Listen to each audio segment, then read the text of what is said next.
in the last chapter or maybe the last discussion, we have discussed about the mechanical properties of the metals. In this particular lecture, we are going to discuss about the other properties of the metals.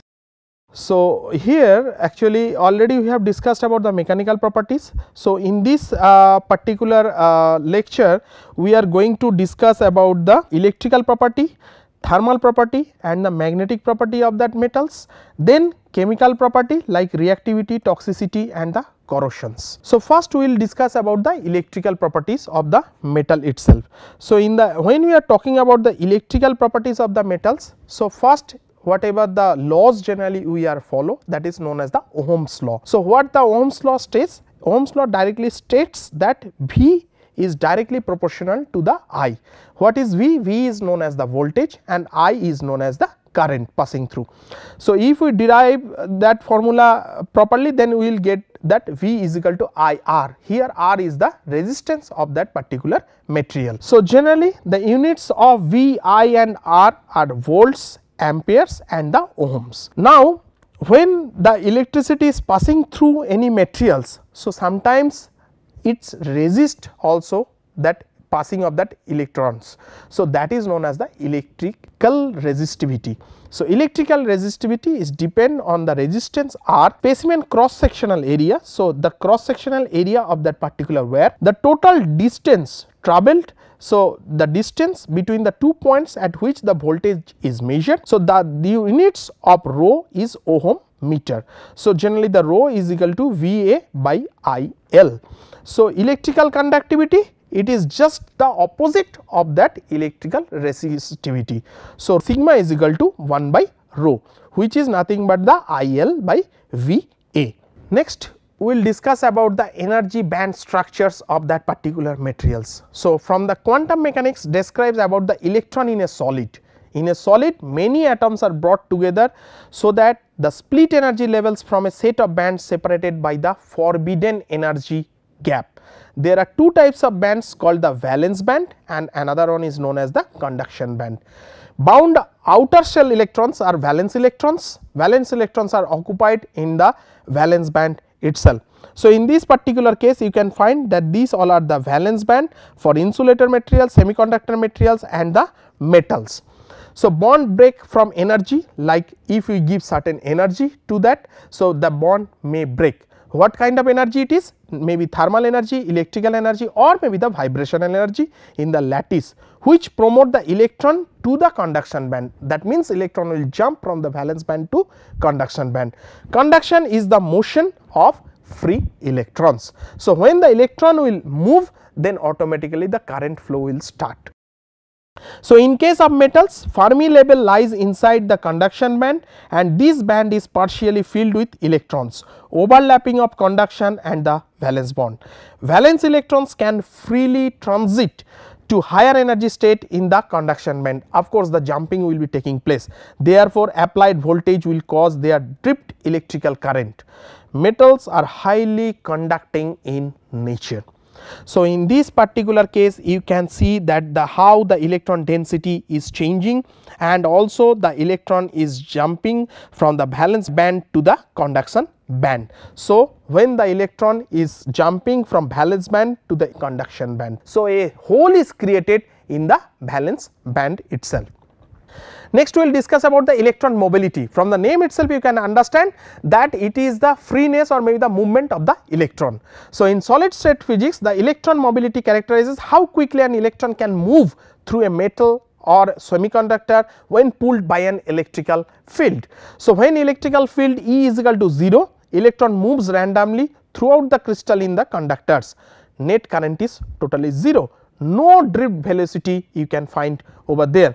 So, in this particular case you can find that net electron motion for the scattering events. So, it is opposite the electron field. And then when an electron field is applied, so in that case electrons are accelerated in a single direction opposite to that electron field by virtue of their negative charge and thus flow of charge in electrical current. Of course, because there will be plus and minus, so automatically if there will be plus, then automatically the electron will be attached to other, the current will flow in the opposite directions. This acceleration of electrons is opposed by the internal damping force or frictional force due to scattering of electrons by imperfections in the crystal lattice. Nothing, in a simple word, we have to agitate that electrons to flow from one side to another. What is the scattering phenomenon? It is manifested as a resistance or to the passage of an electric current. There are mainly two parameters used to describe the extent of this scattering. One is called the drift velocity, another one is called the mobility of an electron, which is known as the electron mobility. When scattering or collisions occurs in between the electron loses the kinetic energy. Of course, they will hit each other. So, they will lose the kinetic energy, which will transfer to the lattice of that metal, and then electron lattice scattering will be taking place, which will help to existence of the resistance and warming up of a metal like electrical heaters. Simple, for when we are using the electrical heaters, that means actually in between that the electron are colliding each other, due to that their kinetic energy is transformed into the heat energy. Or second option is that change the direction of the motions of the electron. So, by these two phenomenon we can do the scattering phenomenon or maybe the scattering of the electron. Next is called the drift velocity. So, the drift velocity, generally Vd, represents the average electron velocity in the direction of the force imposed by the applied field. It is directly proportional to the electric field as follows, like Vd is directly proportional to E. So, E is the applied field, that means Vd is equal to mu E E. Mu is nothing but known as the electron mobility, which is an indication of the frequency of scattering events. Its units are square meters per volt second. The conductivity of most materials may be expressed at sigma is equal to n E mu E, where n is the number of the free or maybe the conducting electrons per unit volume, and E is the absolute magnitude of the electrical charge of an electron, that is 1.6 into 10 to the power minus 19. So, N metal is more higher than the N semiconductor, more higher than the N insulator. So, that means the sigma of that metal is more higher than the sigma of the semiconductor, then more higher than the sigma of the insulator. So, sigma metal is more greater than the sigma insulator and the sigma semiconductor. So, the conductivity, from this particular case we can get the information about the conductivity. So, conductivity of the metal is more higher than the semiconductor, semiconductor conductivity is more higher than the insulator. And in the right side bottom image you can get that when there is a charge of minus and plus. So, when the plus sign is there, so automatically all the electrons is going towards in these directions. When the polarity will change, then always the electron movement will be in the opposite side. So, automatically the kinetic energy will be formed inside the material itself. Next we will call about the electrical resistivity. It is nothing, it is the opposite of that electrical conductivity. So, electrical resistivity is the reciprocal of the electrical conductivity, which is denoted by rho, which is nothing but the rho is equal to 1 by sigma. So, since crystalline defects serve as scattering centers for conduction electrons in metals, increase the resistivity, that means it lowers the conductivity. The concentration of these imperfections depends on temperature, compositions of that particular material and the degree of cold work of a metal specimen. Total resistivity rho of a metal is the sum of the resistivity contributions from thermal vibrations, impurities and the plastic deformations.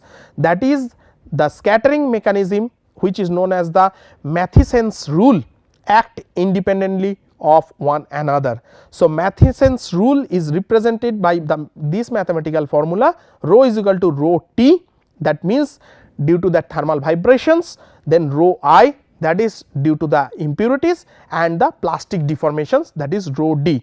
So, any one of that if it will increase, so automatically the rho value or maybe the electrical resistivity of that particular material is going to be increased. Now, we will discuss about the factors which affect the electrical resistivity of the metal itself. So, first is called the influence of the temperature. So, for the pure metal and all metal alloys, the resistivity rises linearly with temperature. So, if we increase the temperature of that particular material, so its electrical resistivity will automatically increase. In these particular equations, you can find that rho T is equal to rho 0 plus A T, where rho 0 and A are the constants for each particular metal. So, from that we can conclude that if we increase the temperature, so thermal vibrations and lattice defects will also increase, which in turns increase the electron scattering, and then due to that the thermal resistivity component will also increase, then the final result will be automatically the electrical conductivity is going to be decreased. Next is called the influence of plastic deformations. So, plastic deformation also raises the electrical resistivity as a result to increased the number of electron scattering dislocation. So, dislocation is taking place inside the materials. From the right hand side figure, we can see that electrical resistivity versus temperature of that curve of a copper and 3 copper nickel alloys, one of which has been deformed. Thermal impurity and deformation contribution to the resistivity are indicated at 100 degree centigrade. So, automatically from this particular case you can see that when we are going to change the constituents of that materials, that means we are going to add the more impurity to the virgin materials or maybe different materials additions. So, their resistivity is going to be changed. Next is called the influence of impurities. So, for addition of a single impurity that forms a solid solution, impurity resistivity is related to the impurity concentrations in terms of atom fractions at 100%. So, that is denoted by the rho I, which is nothing but the rho I is equal to ACI in bracket 1 minus Ci, where A is a composition independent constant, impurity and host metals. For 2 phase alloy, generally consisting of alpha and beta phases, generally we can see it for the stainless steel or maybe some other kind of materials. So, rho I is equal to rho alpha V alpha and rho beta and V beta, where alpha and beta are the 2 different phases. So, Vs and rho s represent the volume fractions and individual resistivities for the respective phases.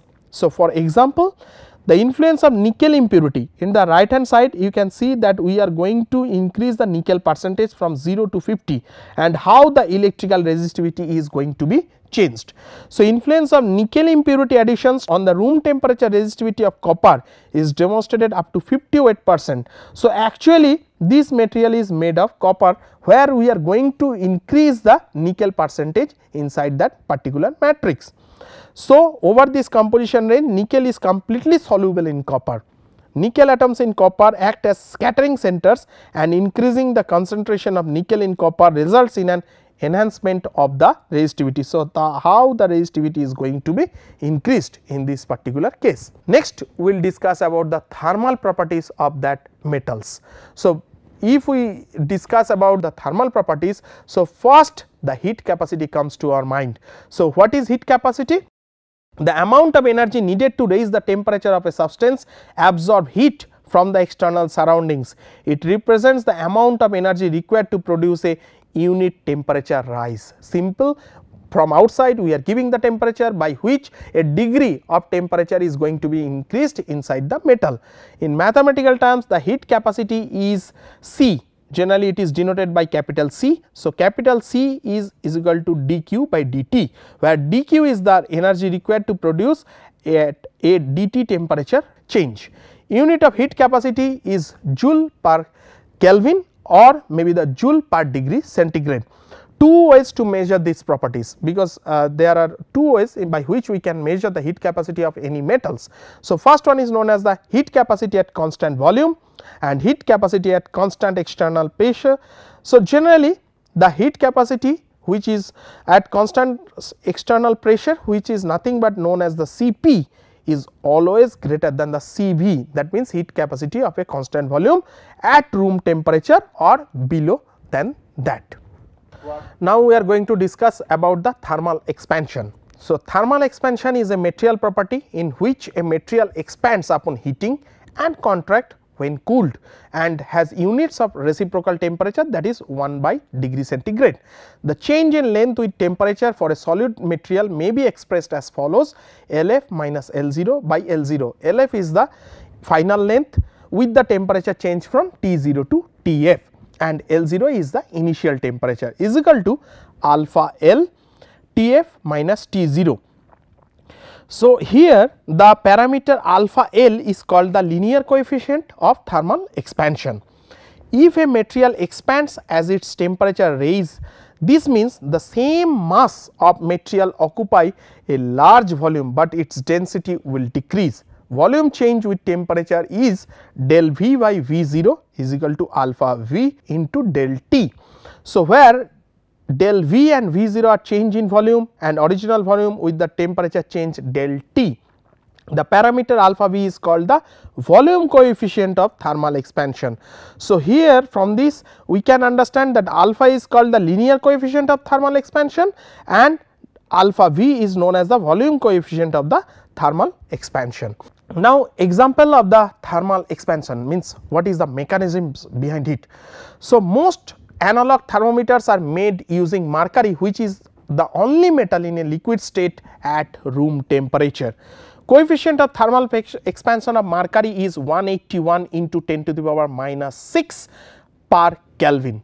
When heat energy is transferred to the bulb filled with mercury, the liquid expands and move up to the tube due to change in volume brought about by change in temperature. So, in this case we are going to increase the heat. Generally for measuring the fever we are using this kind of thermometer, where with our body temperature increases, so automatically the volume expansion of the mercury is taking place, by which we can measure the body temperature at that particular time. So, actually what mechanisms?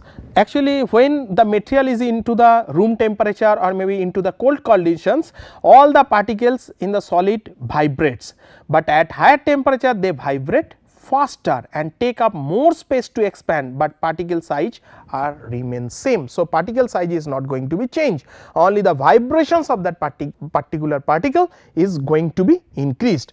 Now, we are going to give another best example is called the bimetallic strips. So, a bimetallic strips, as we know that is a combinations of the brass and iron. So, a bimetallic strip is used to control the thermostats and also used in fire alarm, hair dryer or hot glue gun. So, what is happening actually? So, when it is getting the temperature, the thermal expansion of these two different metals like brass and iron are totally different. So, in this particular case the brass thermal expansion is more higher than the iron. So, that is why it is bending. So, it is made of two metal strips stuck together. One metal expands more than the other when they are heated. These cause the strip to bend. Next we will discuss about the thermal conductivity. So, it is the property of a material to conduct the heat which is transported from high to low temperature region of a substance. Mathematically it is denoted by small q, which is nothing but is equal to minus k dt by dx, where q is the heat flux per unit area, that is watt per meter square, and k is the thermal conductivity, watt per meter per Kelvin, and dt by dx is the temperature gradient through the conducting medium. So, this is the examples of different materials, says like aluminum at 25 degree centigrade, its specific heat is 0.215, coefficient of linear expansion is 25, thermal conductivity means K value is 2.37. When you are talking about the copper, its specific heat is 0.092, coefficient of linear expansion is 16.6 and the thermal conductivity is 3.98. When you are talking about the platinum, its specific heat is 0.032, coefficient of linear expansion is 9, thermal conductivity is 0.73. So, in this particular case what we are getting, that in the cold temperature that material behaves is differently. When we are heating that materials, the electric field actually it is going into the opposite directions. So, when the material is heated up more, so automatically the electrical resistivity of that material is going to be increased.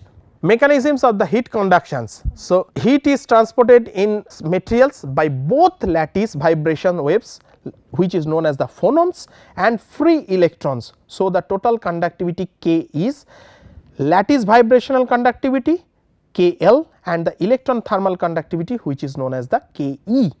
Metals are good conductors of heat because relatively large number of free electrons exist that participate in thermal conduction. Since free electrons are responsible for both electrical and thermal conduction in pure metals, theoretically suggested that two conductivities should be related according to Weidmann-Franch law, which is known as the capital L is equal to small k by sigma T, where sigma is the electrical conductivity, T is the absolute temperature and L is a constant.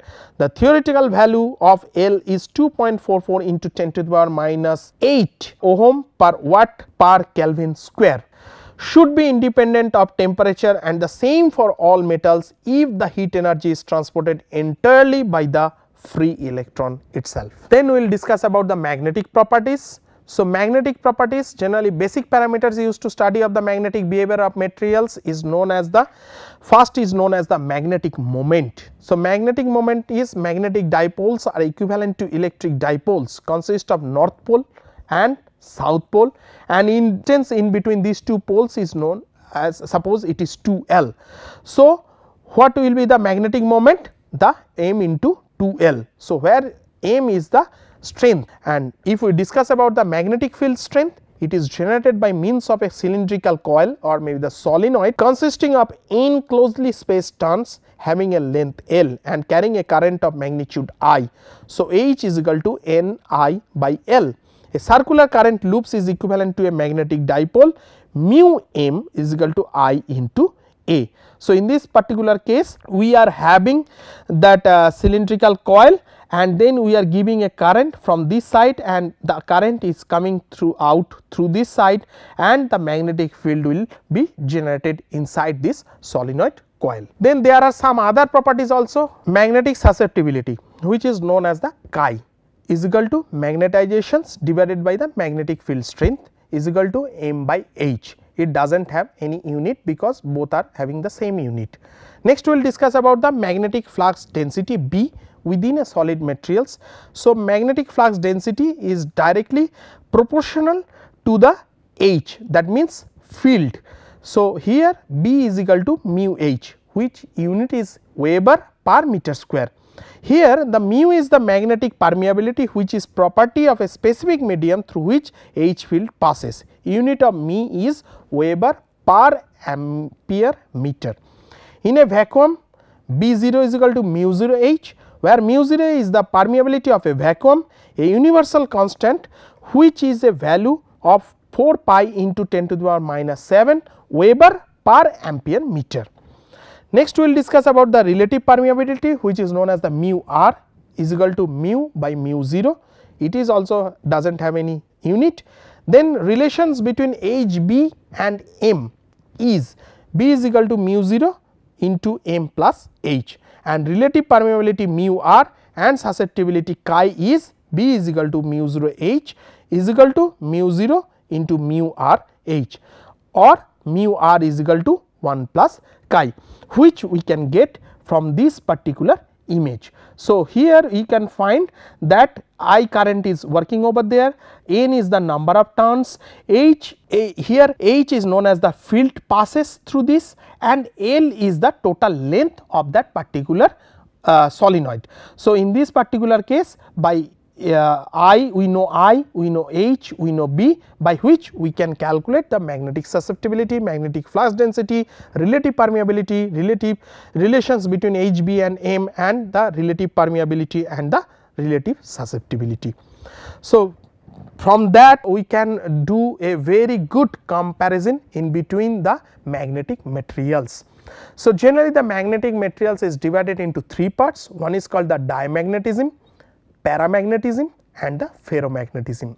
Diamagnetic substance are those substances which are freely repelled by a magnet. So, if we take that material towards the magnet, so it will be repelled by that magnet itself. Paramagnetic, it will partially allow that material to come closer. Ferromagnetic, it will fully allow that material to come closer to the magnetic field. Second point, when placed in magnetic field, the lines of force tend to avoid the substance for the diamagnetism. it will partially allow that materials. The lines of force prefer to pass through the substance rather than air. Ferromagnetism, the lines of force tend to crowd into the specimen, means it will fully allow that lines. For diamagnetism, when a diamagnetic substance is placed in a magnetic, it is weakly magnetized in the direction opposite to the including field. When a paramagnetic substance is placed in a magnetic, it is weakly magnetized in the direction of the including field. When a ferromagnetic substance is placed in a magnetic field, it is strongly magnetized in the direction of the including field. So, permeability mu value for the diamagnet is less than 1, paramagnetism is greater than 1, and for the ferromagnetism also it is greater than 1. Susceptibility chi value for the diamagnetism, it is less than 0, it does not depend on temperature. Susceptibility is positive for the paramagnetism, small and temperature dependent, and for ferromagnetism it is positive, large and totally temperature dependent. Example of the diamagnetism materials are copper, silver, mercury, gold, zinc, antimony and bismuth. For paramagnetism it is aluminum, chromium, sodium, titanium, zirconium, and ferromagnetism it is iron, cobalt, nickel, etc. So, what is the origin of that magnetic moment? So, there are 3 sources of magnetic moment in an atom of any material. First one is called the orbital motions of the electron, second is called the spin motion of the electron, and third one is called the nuclear spin.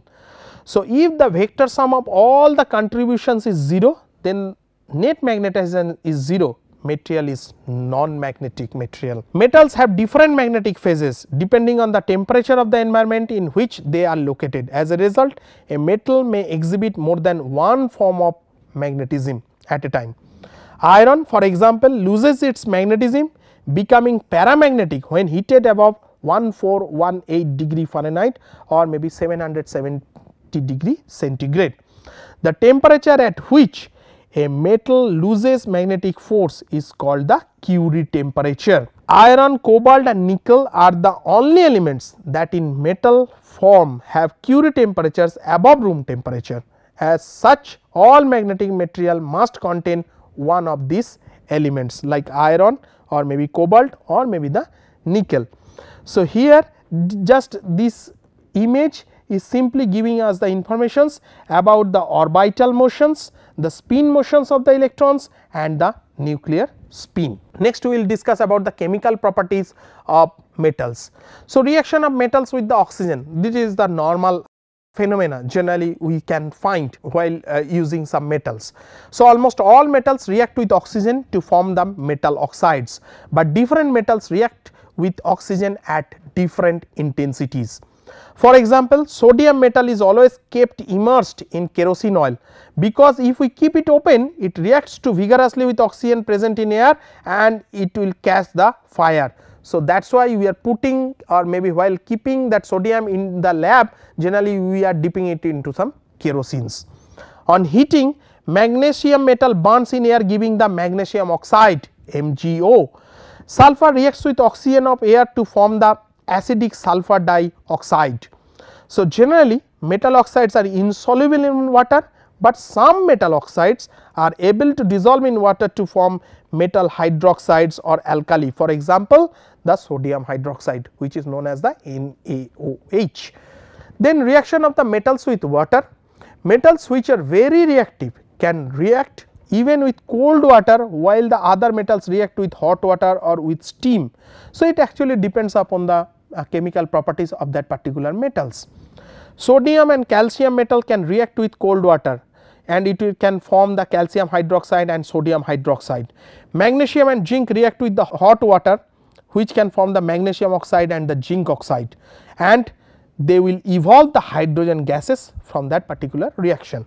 When a metal reacts with a dilute acid, then a metal salt and hydrogen gas are formed. For example, 2Na plus 2HCl, it can form the sodium chloride and the hydrogen gas. Magnesium and hydrochloric acid form the magnesium chloride plus hydrogen gas. Zinc and hydrochloric acid forms the zinc chloride and the hydrogen gas. So, the metal can react with the water, metal can react with the acid, metal can react with the air. Next we will discuss about the toxicity of the metals. Yes, of course, we are using nowadays, we are using that metals for the biomedical applications also, but there are some metals like magnesium which the toxicity is very less, but there are some other metals which is very highly toxic in nature. So, mercury is highly toxic in vapor form, but lead, cadmium, arsenic are more toxic in their cationic form. Toxicity arises from strong affinity of the heavy metals cations for sulfur.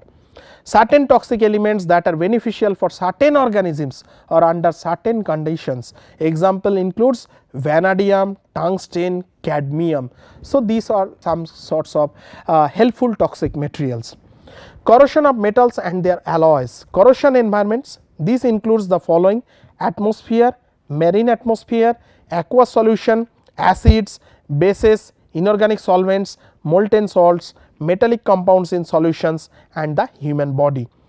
Corrosion is the process of dissolutions of metals when exposed to corrosive environment. Of course, you have to take out that material into the corrosive environment. It can be explained by the electrochemical reactions that plus ion and the electron will be generated. For corrosion reactions to proceed, the number of electrons released in the anionic reaction must be consumed by some cathodic reaction which takes place at some location on the surface of metal. Examples: rusting of iron. Iron metal reacts with the oxygen to produce the iron oxide or maybe the rusting. So, here you can find out the iron, and when it is coming into the contact with the oxygen, it is form the Fe2O3 which is here. So, redox reaction is taking place. So, the actually the iron and the oxygen, the interatomic bonding is taking place over there. So, due to that the rusting formation is taking place. Corrosion rate or corrosion penetration rate, it is defined as the thickness loss of the material or rate of material removal per unit time. So, generally it is denoted by the CPR, corrosion penetration rate, is equal to Kw by rho AT, where W is the weight loss after exposure time, rho is the density, A is exposed surface area, T is the exposed time and capital K is the constant.